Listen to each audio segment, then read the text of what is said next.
Hello दोस्तों, कैसे हो आप? मैं भावना, स्वागत है आपका आपके प्यारे से यूट्यूब चैनल स्टूडेंट इंडिया पर। दोस्तों, आज की इस वीडियो में हम पढ़ने वाली हैं कि रस क्या होते हैं। क्या पढ़ेंगे हम? रस पढ़ेंगे। तो रस क्या होते हैं, ये हम इस रस को बड़े ही रस के साथ पढ़ेंगे, मतलब बड़े ही आनंद के साथ पढ़ेंगे। तो शुरू करते हैं अपनी वीडियो। तो जो रस होता है, हम इस रस को थोड़ा आनंद के साथ नहीं पढ़ते, सबको डिफिकल्ट लगता है, बट इतना है नहीं, बहुत ही आसान है। देखो, उपयुक्त विवरण के आधार पर हम कह सकते हैं कि रस के चार भेद होते हैं। कौन कौन से? स्थायी भाव, विभाव, अनुभाव और संचारी भाव। तो हम इसे थोड़ा मजेदार तरीके से पढ़ने वाले हैं कि रस आखिर होते क्या। तो नाम से आपको पता चलेगा, रस मतलब आनंद, ठीक है। तो इसके चार भेद होते हैं, मैंने आपको बताए दिए हैं। पहला स्थायी भाव। तो स्थायी भाव क्या होते हैं? देखो, आप एक बार सपोज करो कि आप जैसे कि आप यहाँ पर हो और यहाँ पर आपके साइड में एक शेर खड़ा है और उस आपके लेफ्ट साइड में एक सांप खड़ा है। तो आप क्या, वही बात होगी ना, आगे हुआ पीछे खाई, मतलब आपके दोनों तरफ मुसीबत है। तो अब उसमें जो आप डरोगे, मतलब अब आपके साइड में कुछ सांप खड़ा होगा और शेर खड़ा होगा तो आप डरोगे। तो उसमें जो हम डरते हैं ना, हमारे अंदर छिपा हुआ एक जो भाव होता है वो निकलता है, उसे हम बोलते हैं स्थायी भाव। कहने का मतलब है, अब आप किसी अच्छे से नजारे को देख रहे हो तो आप इस अच्छे से नजारे को देखकर क्या कहोगे? डरोगे नहीं? डरोगे ना, अच्छा फील करोगे। तो हमारे अंदर वो जो भाव होते हैं हमारे, वो अंदर बैठे रहते हैं। पर हम जब कोई किसी अच्छी चीज को, बुरी चीज को या फिर डरावनी चीज को देखते हैं तो वो हमारे अंदर से निकल जाते हैं, मतलब हमारे जो बैठे हुए भाव होते हैं ना, वो बाहर आने लग जाते हैं। उसी को हम बोलते हैं स्थायी भाव। स्थायी भाव मतलब हमारे जो भाव होते हैं वो जो स्थायी होते हैं, बैठे होते हैं, वो बाहर निकल के आ जाते हैं, उसे हम स्थायी भाव कहते हैं। उसी प्रकार जैसे कि मैंने आपको बताया था शेर और सांप वाली बात, उसमें आप बीच में खड़े हो, तो बीच में खड़े हो तो आप उस सांप को देखकर डरोगे, अब उस शेर को देखकर डरोगे, तो उसमें आपको डर लगेगा। डर हमारे अंदर बैठा हुआ था, पर हमने कोई एक सिचुएशन देखी कि डरने की, डरावनी सिचुएशन देखी, तो उसने हमने क्या हुआ कि हमारे अंदर जो बैठा हुआ भाव था ना, वो बाहर निकला आया, मतलब हम डरने लगे उससे। सेकंड है हमारा विभाव। तो विभाव क्या होता है? तो विभाव हमारा वो होता है, अब आपने वो शेर देखा, आप डरे, पर आप जब डरते हो तो किससे डरते हो? जो हमारा वातावरण होता है, जो हमारी स्थिति होती है, उसे हम बोलते हैं विभाव। मतलब हम जिससे डरते हैं, अब शेर से डरे आप, उससे शेर से डरे थे और सांप से डरे हो, तो सांप और शेर से जो डरना है, कोई सिचुएशन हुई है जिसके कारण आप डरे हो, जिसके कारण आपके अंदर स्थायी भाव जगह है, उसे हम बोलते हैं विभाव। मतलब आप कोई अच्छा नजारा देखते हो तो नजारा आपके अंदर अच्छा फीलिंग आएगी, आपको अच्छी फीलिंग आएगी। तो जो फीलिंग आई है वो किसके कारण आई है? अच्छी फीलिंग, कोई अच्छा नजारा देखने का। तो उस सिचुएशन को, उस तिथि को हम बोलेंगे विभाव, ठीक है। जिसके कारण हमें अच्छा फील हुआ, हमें बुरा फील हुआ, हम डर रहे हैं, तो वो जो हमारी स्थिति होती है, वातावरण होता है, उसे को हम बोलते हैं विभाव। तो विभाव के दो भेद होते हैं। कितने भेद होते हैं? दो भेद होते हैं। पहला हमारा होता है आलंबर। पहला होता है आलंबर और दूसरा होता है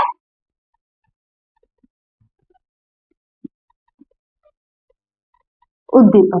तो दो भेद होते हैं, आलंबर और उद्दीपन, ये दोनों हमारे विभाव के ही भेद हैं।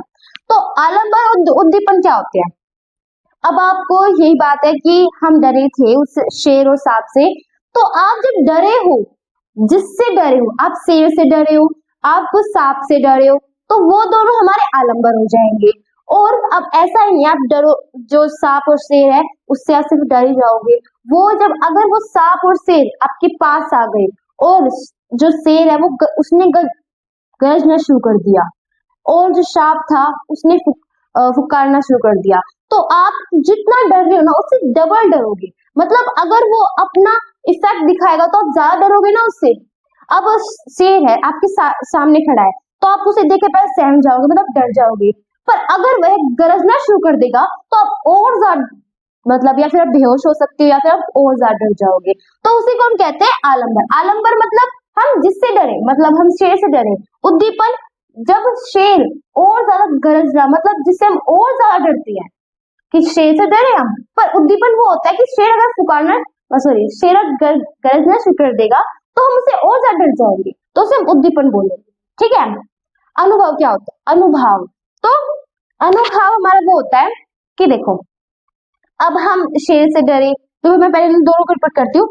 स्थायी भाव, हमारे मन में जो स्थायी रहते हैं भाव उनसे निकलता है, जागृत होता है, वो हमारा स्थायी भाव होता है। विभाव, कि हम जिस स्थिति, जिस वातावरण से डरे, जिस वातावरण से हमारे अंदर स्थायी भाव उत्पन्न हुआ, उसे हम विभाव कहते हैं।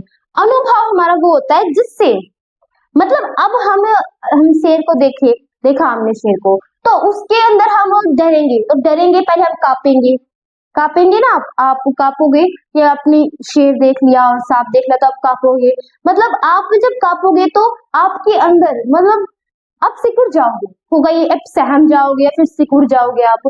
तो वही हमारा क्या होता है? अनुभव होता है। मतलब जैसे कि अब आप किसी को भी देख लो, जब आप कोई खट्टा खाते हो, खट्टी चीज खाते हो, तो खट्टी चीज को खाने से आप आंख बंद कर लेते हो, खा लेते हो, आंख बंद कर लेते हो, तो वही हमारा अनुभव होता है। मतलब हम खट्टी चीज को, जब खट्टी चीज होती है उसके भाव को जब हम लेते हैं तो हमारा जो भाव निकलता है, अब खट्टी चीज को खाते हो तो आप अपनी आंख बंद कर लोगे, एक आंख बंद कर लोगे, एक खोलोगे, तो वही हमारे अंदर जो क्रियाएं होती है, मानसिक क्रिया होती है, या फिर हम जो क्रियाएं करते हैं जिसे देखकर, उसे हम बोलते हैं अनुभव।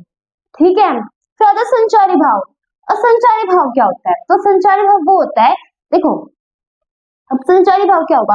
अब आपने वो शेर को देखा, उस सांप को देखा, पर आप ये थोड़ी ना हो कि आप वहीं पे खड़े रहोगे, आपके मन में बहुत सारे विचार आएंगे, क्या करूं, भाग जाऊं, खड़ा रहूं, मन में विचार आएंगे, और आप जब खड़े हो तो आप कुछ ना कुछ सोचते रहोगे, किसी को याद करोगे, वो मतलब कुछ ना कुछ तो करते रहोगे।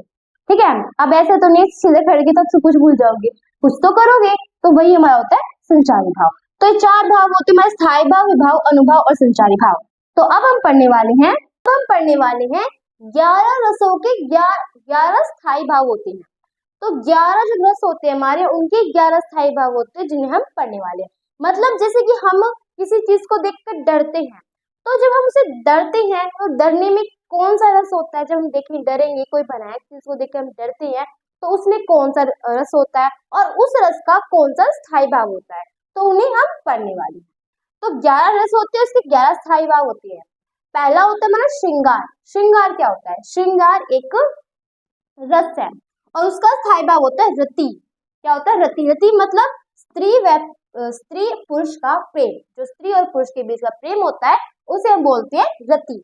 रति हमारा एक स्थायी भाव है, जिसका रस हमारा कौन सा होता है? श्रृंगार, और श्रृंगार का हमारा स्थायी भाव होता है रति। दूसरा है हास्य। तो हास्य क्या होता है? देखो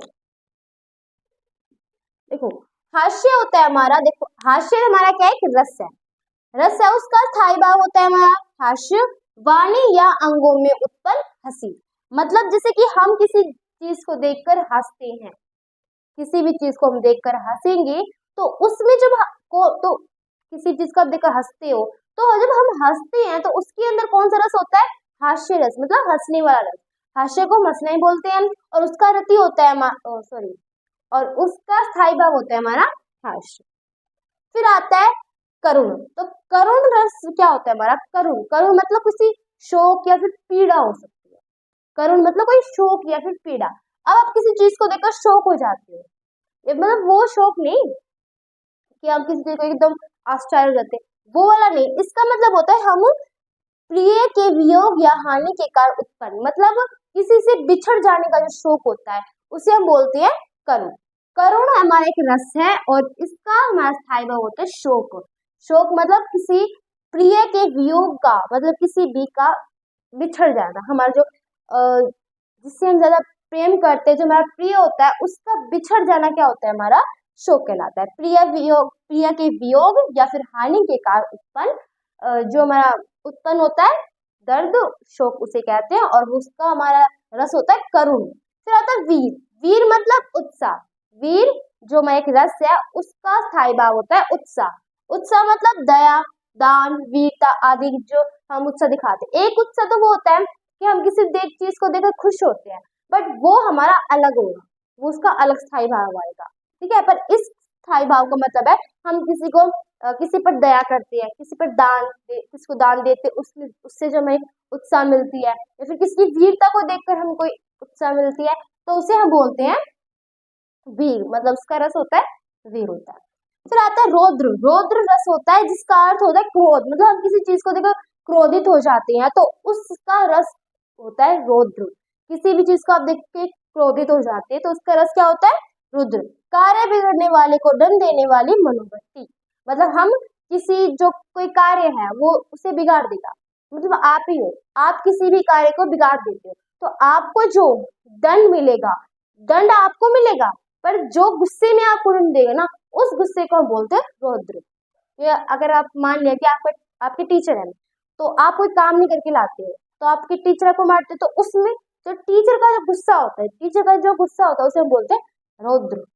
भयानक मतलब भय, विनाश कर सकने में स्मरण, या फिर हम बोल सकते हैं हम किसी वस्तु को जब देखते हैं तो उसमें व्याकुल हो जाए, हम व्याकुल हो जाते देख के, उत्पन्न होने वाला जो व्याकुलता है, मतलब हम उसे देख के डर जाते हैं तो उसे हम बोलते हैं व्याकुल।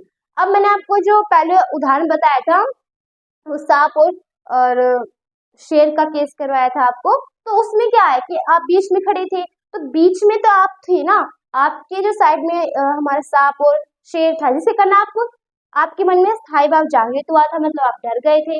तो जब आप डरे थे ना तो उसके अंदर कौन सा रस हुआ था, तो उसमें भयानक रस था। और आपके अंदर कौन सा स्थायी भाव जागृत हुआ था, तो भय स्थायी भाव के अंदर से जागृत हुआ था। तो वही होते हमारे 11 रस के 11 स्थायी भाव। अभी हमने कितने पढ़ लिए, 6 रस पढ़ लिए हैं, बाकी अब हम पढ़ते हैं करने वाले हैं, अपने जो हमारे 5 रह गए थे उन्हें पढ़ेंगे। तो अब हम करते हैं हमारे जो 5 रह गए थे वे करते। तो मैंने आपको बताए हैं कि स्थायी भाव कितने हैं हमारे, जो मेरे रस के स्थायी भाव 11 होते हैं और 11 में से हमने बाकी पढ़ लिए हैं और ये 5 बच गए, मतलब हमने 6 पढ़ लिए और 5 हमारे बच गए। पहला है विभत्स। विभत्स मतलब हम कोई भी घिनौनी चीज देखते हैं तब वहां पर विभत्स नाम का रस उत्पन्न होता है और उसका स्थायी भाव क्या होता है, जुगुत्सा। क्या होता है, जुगुत्सा। फिर होता है अद्भुत। अद्भुत एक रस है, ये आपने बहुत बार नाम सुना भी होगा, ये तो शायद आपने नहीं सुना, पर अद्भुत ये नाम तो आपने बहुत सुना होगा। अद्भुत मतलब हम कोई अनोखी चीज, कोई भी अच्छी चीज देख लेते हैं तब उसमें हमें अद्भुत, उसका जो रस होता है ना, तब वहां पर उसका रस क्या होता है, अद्भुत होता है। और जब हम कोई भी अच्छी अनोखी चीज देखते हैं तो उसका जो रस होता है अद्भुत, उसका जो स्थायी भाव होता है उसे हम कहते हैं विस्मय, मतलब हम कोई भी मतलब कोई भी अच्छी चीज देख लेते हैं, अनोखी वस्तु को देखकर या सुनकर हम आश्चर्य हो जाते हैं, आश्चर्यचकित हो जाते हैं, उन्हें हम कहते हैं अद्भुत। तो शांत होता है कि हम शांत का एक रस है, इसका स्थायी भाव होता है निर्वेद। क्या होता है, निर्वेद। जब संसार के प्रति उदासीन का भाव होता है, जब संसार के प्रति उदासीन का भाव होता है, हमारे अंदर जो भाव उत्पन्न होता है, उदासीनता का भाव उत्पन्न होता है, उन्हें शांत कहते हैं, उसका रस जो होता है शांत होता है। उदासीन मतलब ये नहीं कि हम खुद उदास हो जाते हैं, वो उदासीन नहीं, ये संसार के प्रति उदासीनता की बात है। तो इसमें क्या है कि संसार के प्रति जो उदासीन मतलब दुखी हो जाता है उसे हम बोलते हैं, और उसका जो रस होता है शांत होता है और उसका स्थायी भाव निर्वेद होता है। फिर आता है वात्सल्य। वात्सल्य क्या होता है, वात्सल्य एक रस है जिसका स्थायी भाव होता है स्नेह। स्नेह, प्रेम, संतान या अपने छोटे के प्रति स्नेह या फिर प्रेम को रखना हमारा वात्सल्य कहलाता है। मतलब वात्सल्य नहीं, स्नेह जो होता है उसका रस हमारा वात्सल्य होता है। भक्ति। भक्ति मतलब ईश्वर के प्रति जो भक्ति होती है उसे भक्ति बोलते हैं। तो भक्ति जो होती है हमारी, ये हमारे एक रस है, जब हम किसी ईश्वर के प्रति भक्ति करते हैं तो उस समय कौन सा रस उत्पन्न होता है, भक्ति का, मतलब हमारे मन के अंदर भक्ति का भाव जागृत होता है।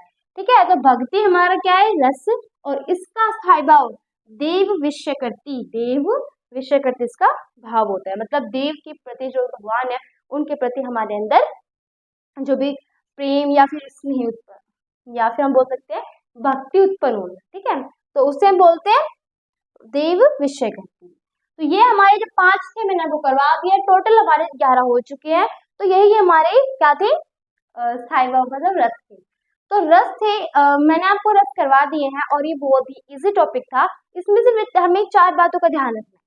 कौन कौन सी, पहला स्थायी भाव जो मैंने आपको बता दें, स्थायी भाव जो हमारे मन के अंदर भाव जागृत होते समय आने पर, जैसे कि हम कोई भक्ति करते हैं तो भक्ति करेंगे तो भक्ति के भाव जागृत होंगे, हम किसी चीज के से स्नेह करेंगे, प्रेम करेंगे तो प्रेम का भाव उत्पन्न होगा, और वो भी कई प्रकार का होता है। तो यही सब हमारा क्या होता है, स्थायी भाव होता है। आई होप कि आपको समझ में आ गया होगा कि रस आखिर होते क्या है। तो अगर आपको मेरी वीडियो अच्छी लगी हो तो उसे लाइक करना, सब्सक्राइब करना एंड शेयर करना। Thank watching my video.